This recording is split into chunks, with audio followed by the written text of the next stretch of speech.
Good afternoon and welcome to the next in a series of Major Project Association podcasts. Today we're building on the theme of collaborative leadership, very much a strategic theme for the association this year. So I'm delighted to be joined today by Tony Slater, S&P Alliance Managing Director from National Highways. Tony's been working with a whole range of contractors, designers and suppliers across the England strategic road network looking at smart motorways. I'll get him to introduce himself very briefly in a minute, but today we're going to be exploring the work that Tony and the Alliance have been doing in collaborative leadership and collaborative development to make sure that the Smart Motorways programme is delivered everything that it's supposed to be doing. So Tony, with that introduction, just a very quick background from yourself. How did you find yourself where you are today as Alliance Managing Director? Hi Al, I joined National Highways in April 2020 and I joined to lead the S&P Alliance, which is there to construct the Smart Motorways programme for RIS2 and RIS3. So RIS is the Road Investment Strategy period. So those are the 5-year periods that we work towards. So the Alliance came about really from an evolution. So Smart Motorways were delivered under the Collaborative Delivery Framework, or CDF was the acronym. And that was really a design and construct set of joint ventures. So National Highways selected key design partners and key construction partners and set about putting them together in a joint venture arrangement at project level. And those projects range from significant values from around 100 million to 900 million in value. And during the CDF programme, it's learned. So National Highways have learned the successes and the failures of that, and the Alliance is born out of that really. So the Alliance has come from an evolution of that, such as the Regional Development Programme, also the listeners will be aware of that, and National Highways successfully delivered the A14 in an alliance style. So this is very much about programme-led delivery rather than project-led delivery. So it's how we can create a single entity, an integrated single entity that can take the Smart Motorways programme forward. Hence how it was developed. Thanks, Tony. And I think it's pertinent at the moment because I think you've just been quite visible on LinkedIn and social media recently with the launch of your latest set of projects around the M4, M5, which I believe is being led by one of your key partners, Balfour Beatty. And it's probably worth mentioning at this point that the main alliance partners consist of obviously National Highways acting as the client, but you've got the likes of Fluor, Balfour Beatty, BAM Nuttall, Morgan Sindall, Costain, Jacobs and WSP. I think I've got most of the main partners in that list, I hope. But I know from being aware of the programme before that your main contractors work kind of geographically and regionally. So in the case of the M4 M5, it's Balfour Beatty, work being done on the M6, which I believe where you are today is, I think, led by Costain. So you've got these regional partners delivering. Where does the alliance framework and where does the value of alliancing sit within that kind of geographically diverse sort of organisational structure? S&P Alliance is formed of 7 partners. There's National Highways. We have a programme management partner, which is Fluor. Yep. We've got 2 digitally enabled design partners, which are WSP and Jacobs, and we've got 3 on-site assembly partners, which are Costain, Balfour Beatty, and a joint venture of BAM and Morgan Sindall, BMJV. We have one contract in place. So there's one contract agreement, one alliance agreement of which every partner is signed to. So there's one contract governing this. And the ethos of that is really there's one set of results at the end of it. So it's one set of accounts. So every partner wins or every partner loses, including National Highways as a client. So with that in mind, that's very, very different than the way Smart Motorways projects have been delivered. So how it works on a regional basis and on a project basis is kind of different. So we've now formed an integrated programme team. So the integrated programme team we've got, and from a leadership perspective through to management team, is completely integrated from the best person to fulfil that role. You know, there is no mandate for a person from an organisation to fill it on a quota basis. So we appoint people into the hub, if you like, the production hub, on a best for candidate basis. So that's agnostic of who they're employed by. Yeah. And then at a site level, because we operate programmatically, we allocate work on a shared basis. So we want an equal share between the two design partners, and we want an equitable share across the on-site assembly partners. So it's done equitably on a share, and then secondary is geographic. So you're quite right. We've got projects which there will be principal contractors and principal designers allocated, but it's to a program team. So Okay. that's kind of the real difference. So we've taken what would be a typical client program, a client program delivery team, and that's now integrated into an alliance delivery team. Okay, thanks for that, Tony. And sort of thinking back to obviously the formation of the alliance model and the concept of collaboration, which tends to underpin that. We talk a lot around collaboration in complex projects, and it's a word that quite often gets misused. One of the perceived issues with collaboration is it can be seen as everybody in it together and everybody be playing nice with each other, whereas actually what collaboration actually is in effect is being really clear about who's doing what to whom and how the individual parts of the alliance work together. So perhaps it'd be good to hear from you, Tony, as to how that kind of formed up in the alliance and how you work through those sort of operating principles.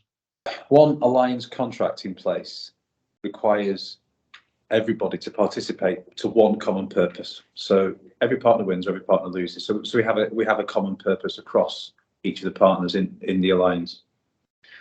So in terms of collaboration, there's probably two levels I'd kind of just draw people's attention to. There's within inside the alliance, so internally, how do we set this alliance up? So we've taken all the partners through a journey into a new way of working for them. So that mustn't be underestimated how much of a change it is for people, and they are people, to move from a current organisation into a new organisation that's been formed, an alliance organisation, and then to operate in a different way. So a lot of emphasis is that I put in from a leadership perspective is how do we take people on that journey, the journey across that. So we've got an internal collaboration of how we work in a different way. So how do those people operate differently in a new venture, and then the wider collaboration is how does that organisation then talk to the partner organisations and the other key stakeholders.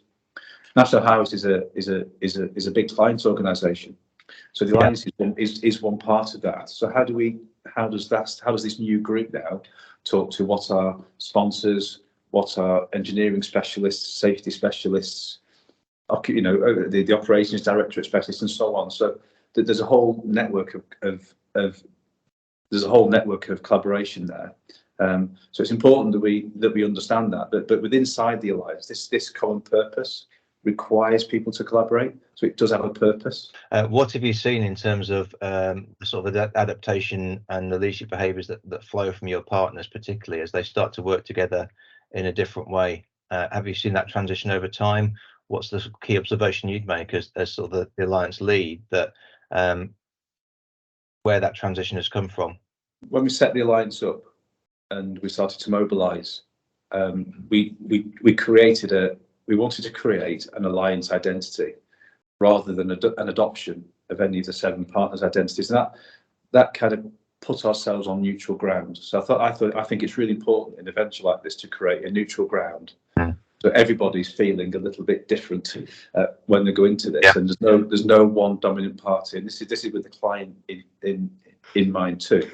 So we deliberately set about trying to create an aligned vision and a mission that allows people to anchor back to that. So when we look at what are we here to do and why are we here, we can answer those points in a very neutral way. So a big part of this and getting collaboration across 7 partners right is taking people on that journey with us. So we've got an alliance brand, an alliance identity, and develop an alliance culture that's complementary to the organisations involved. Because people are not employed by lines, they're still employed by their home organisation. So we need to make it possible and easy for those people to navigate across that boundary. So creating a single alliance vision is really important, having a mission that works and making sure that talks back to those organisations and providing support and very regular communication so people can see how the alliance is supporting their organisation and supporting what we are employed to do by National Highways. So it then extends into developing a way of working. Yeah. So focusing on the transactional side of things. So what are our systems? So making sure we've got common systems, common processes that make it easy for people to interact. We've got a governance framework around that. So it's really important that we've got governance under control. So we've got governance at different levels. We've got governance from a client lens, and then we've got governance back through each partner. So being sensitive to these, mechanical issues as well as the human issues as we form an alliance, as we form a team, and then develop a culture and our systems and processes is a real task. But it's an absolute focus on that, as well as delivering and forming a team to go and deliver. Yeah. I think, interestingly, you talked there about the systems, the ways of working, the governance, and the behaviours. That integration, that alignment, I think, is absolutely critical. We talk about the system structures and culture of organisations, and we tend to think sometimes about them in isolation. And certainly when we talk about collaboration in general, we tend to think of it as a cultural issue. But what I think you really said there is it is, but also it has to be linked and aligned to your ways of working, your processes. And as you said, your governance, because given the number of partners you got. Just thinking sort of more broadly about the alliance and what it's achieved in the programme. Obviously, the Smart Motorways programme is not without its controversies in the sort of the public domain, and you've had your challenges, I'm sure, with the government and funding and some of the challenges around the safety case. Where do you think the alliance has managed to get to in terms of what it's achieved, that perhaps it might not have done as well had it not been done as an alliance? Where do you see that real value and benefit of the alliancing now starting to play out? Yeah, so Smart Motorways divides opinion, and a lot of major infrastructure programmes do. There's different categories of what a smart motorway is, whether it's an all-lane running, it's a dynamic hard shoulder, or a more traditional 3-lane running and 1 hard shoulder. So there is a bit of a confusion around the term smart motorways and where there's the concern coming in from the press and the public around the all-lane running in particular. So a number of things have happened. So back in 2020, government initiated a stock take. So the Transport Minister initiated a stock take. So that was about, well, what are the things that we can do to improve smart motorways, and that brought about some actions. And mainly for SNP Alliance, it was about the introduction of stopped vehicle detection.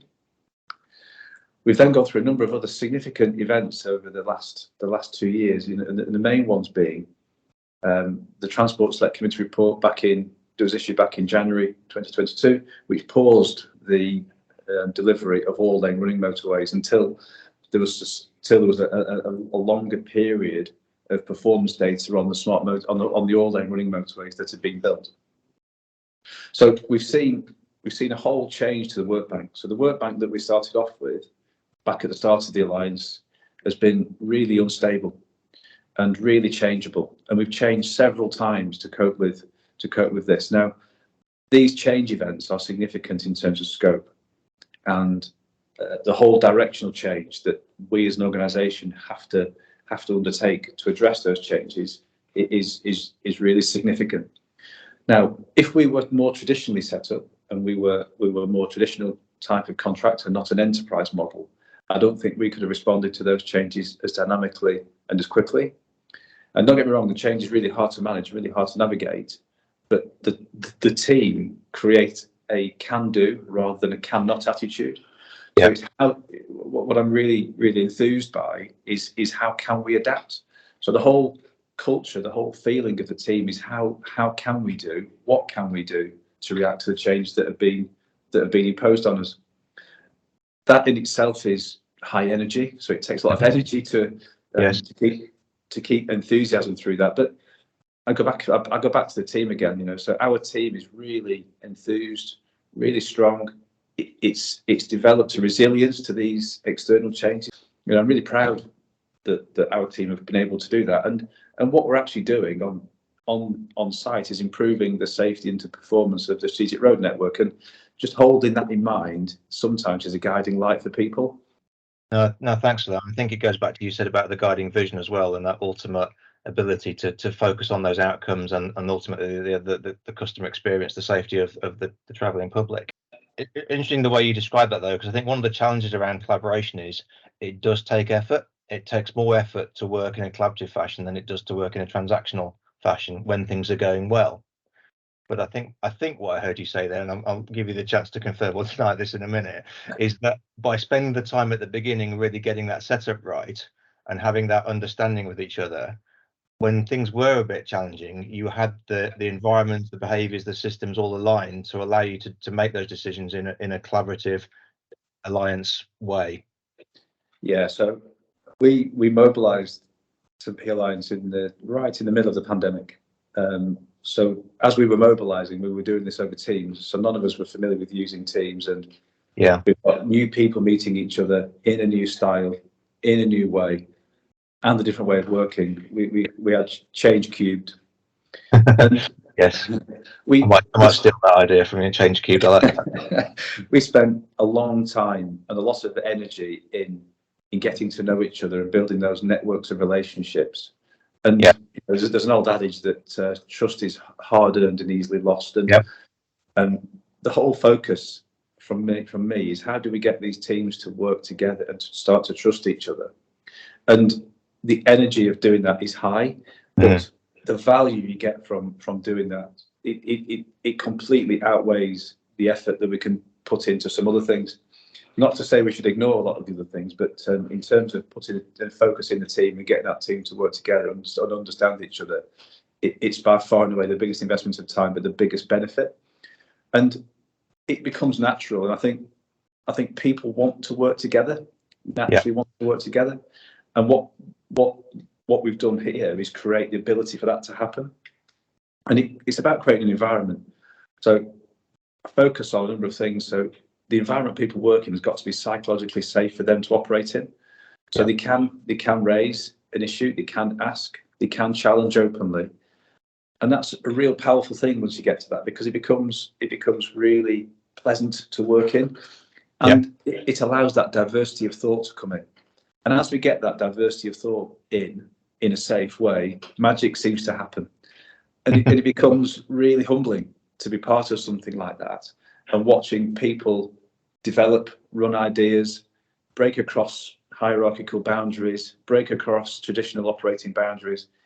And it's extremely rewarding. So please don't underestimate the level of effort needed, but the benefits far outweigh the level of investment. And I think that's exactly my point, Tony, that it does take time and effort to invest at the front end, and sometimes it's not always easy to see the value of it at the time.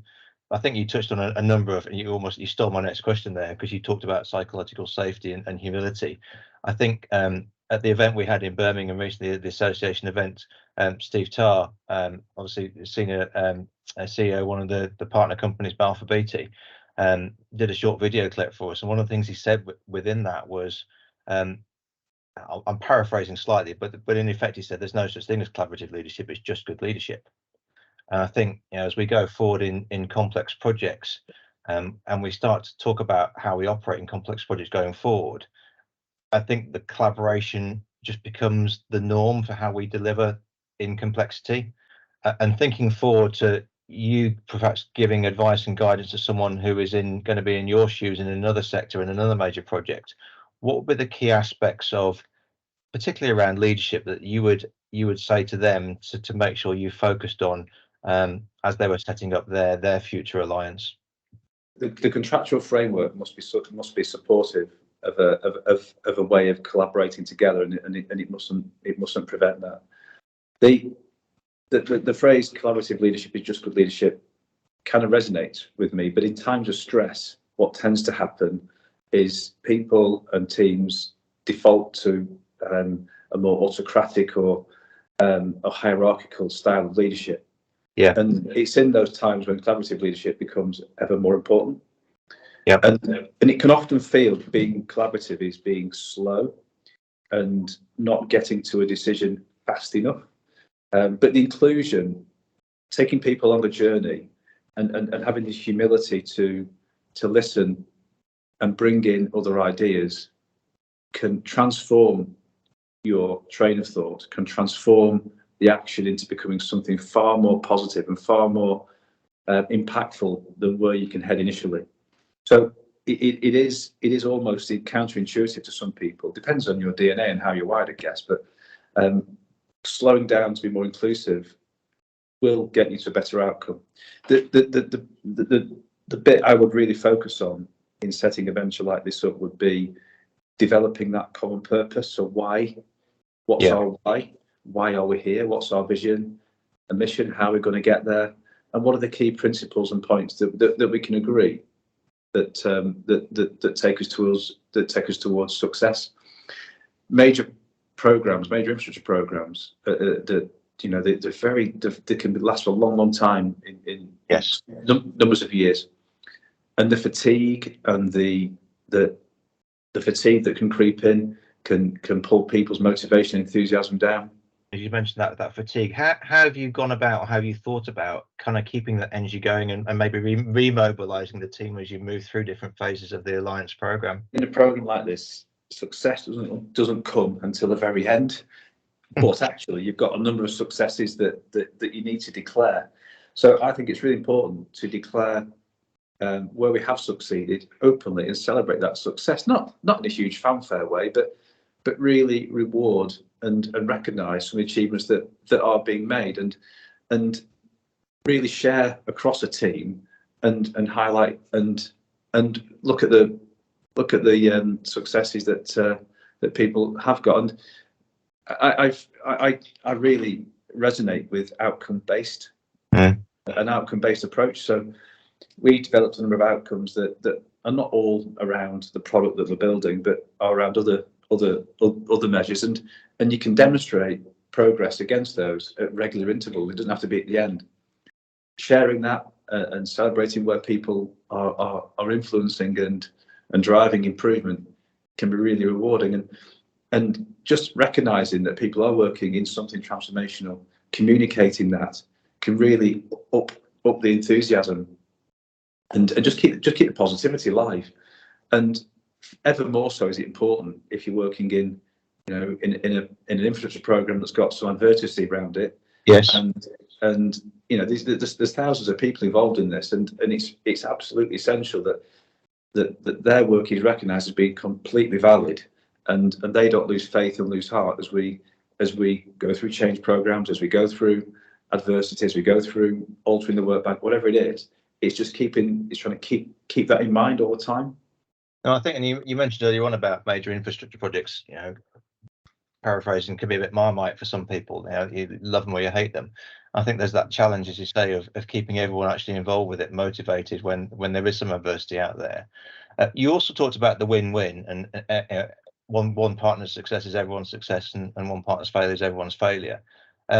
Just if you got able to talk briefly about how you've seen that play out amongst the partners, where you've just got particular partners focusing on particular projects. How have you seen that kind of their success reflected in the other partners' commitment to their success and recognizing the value of the Alliance overall? Yeah, so there's a piece to at the start of an alliance that the principle that every partner wins, every partner loses is quite easy to get your head around, but the commercial model often can be quite a bit more complex than that. So our commercial model does align to that principle, but there's elements of that which are quite difficult to understand at first glance and takes time. So there's a work stream to happen to understand the commercial model and get that completely embedded. So it's a common understanding of how that operates and how that works. There's then a behaviour piece that from a client perspective in the alliance, a client person in the alliance and a partner in the alliance, the whole behaviour is got to align to that principle of win-win. And we use the phrase win cubed. So the alliance has got to win, the partners have to win, and the client has to win. So when we get to a difficult decision, or any decision that's got commercial tension around it, if you align back to those principles, if a decision is according with each of those, we can't go that far wrong. The effort comes in times of stress. I keep saying this, that when things are going wrong, or it is a change, it can be difficult, to maintain that principle. But Yes. going back into that and going again, slowing it down ever so slightly, just to make sure we've got all that aligned, is kind of the overriding method I'd suggest of how to get through to success. There's one point I'd just like to follow up on that, and that's the one word perhaps we haven't used so far directly is accountability. And thinking what I heard you say there was recognizing that mutual accountability for success. What's your thought on how you've seen a shift in the ability to be accountable amongst individuals within the alliance, and how that has played out perhaps when you have had to hold each other to account, and those behaviours have really had to come into play? So back into one of the 5 pillars of Project 13 is around organisation. Yes. And aligning back to that pillar, we need to have an organisation that allows for the adequate transfer of accountability through it. Accountability is given, it's not assumed, and being really clear on how we organise ourselves, making sure people are completely aware of their individual and collective accountabilities is important. So you need to organise. So you need to organise your team and have an operating model that allows for those accountabilities to be completely transparent. And in a major programme, it's very often in a matrix way.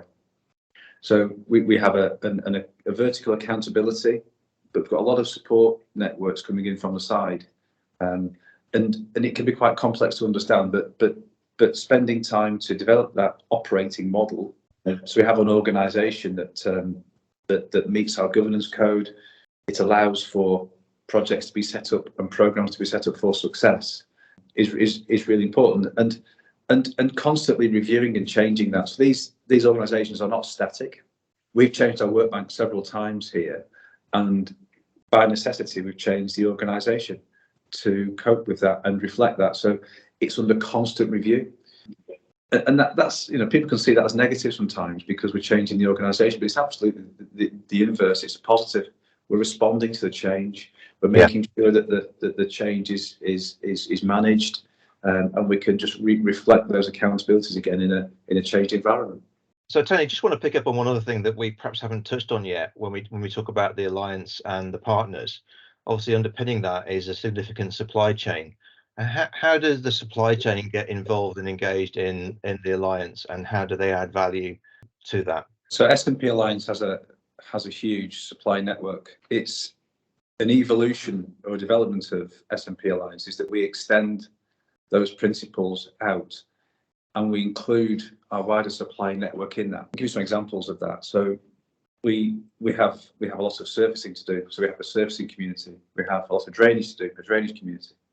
And bringing those organisations in to support how we design and develop a particular scheme or a particular programme of work is so enlightening.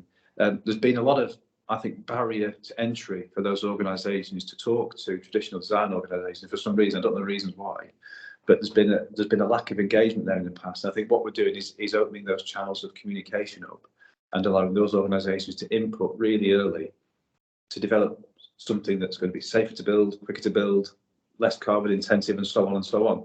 So that left shift that the industry talks about, working in an alliancing fashion with your wider supply network, is fundamental to allowing an improvement and a real transformation within infrastructure delivery. And some examples that we're seeing of that, we've recently completed the Stop Fecal Detection programme, and we did that from zero to completion in 22 months. And so that's over 100 million pounds worth of work in that time, going from scheme inception all the way through design, mobilisation, construct, commissioning and testing and so on. So we're seeing some great engagement and input, and recognising those suppliers that we work with, and that ecosystem. It creates an ecosystem and it becomes self-fulfilling. And the more organisations talk to design organisations, the more integrated they feel, and the safe, we've broken down the barrier and they're safe to operate. It's really enlightening watching and seeing that happen. Learning is a key part of effective collaboration. Can you just share with us how the Alliance has built its kind of learning model, and how you've recognised the fact that you are working in a a best for program environment, and some of your partners, there'll be cross partner learning in the supply chain, and maybe some of those perhaps old school tendencies to hold on to things. How have you broken that cycle and perhaps enabled and encouraged the sharing of practice and learning across the alliance? I'm confident within the alliance we've got the best of the best. So we've through the competition to get to form the original 7 alliance partners. There was a very extensive procurement exercise done, and we've got a really good set of partners. The best of the best. So I know we've got the best from that perspective. And we're developing a wider supply network that augments that and is supportive of that. The way in which we're now structured, with having one central integration team which has got every partner represented in it, it allows for more informal collaboration as well as formal collaboration. Yeah. So I don't hear within the program hub or the production hub any stopping of a transfer of an idea from an organisation to another. It's very open, it's very transparent. People are good to share, very, very often want to share, and also indeed take that learning in. We have some supportive systems that allow that. So we have embedded lessons learned. We have regular dialogue around lessons. We have a process of digital efficiency registers and so on. So we have a real network of support and systems that allow for learning to be transferred. But just this morning, I'm sat at the M6 today. Just this morning, I'm seeing Costain, people employed by Costain within the alliance, talking openly to people from Balfour Beatty or BMJV or WSP or Jacobs. Those barriers don't exist because the people naturally want to collaborate. They naturally want to make it better. There's no benefit in holding back sharing an idea, or indeed taking up an idea. There's no barrier here, and that becomes quite wonderful to watch and quite engaging, and people just automatically want to do it. And I think all we've done is remove the restriction that to happen and allow it and encourage it and celebrate when it's done.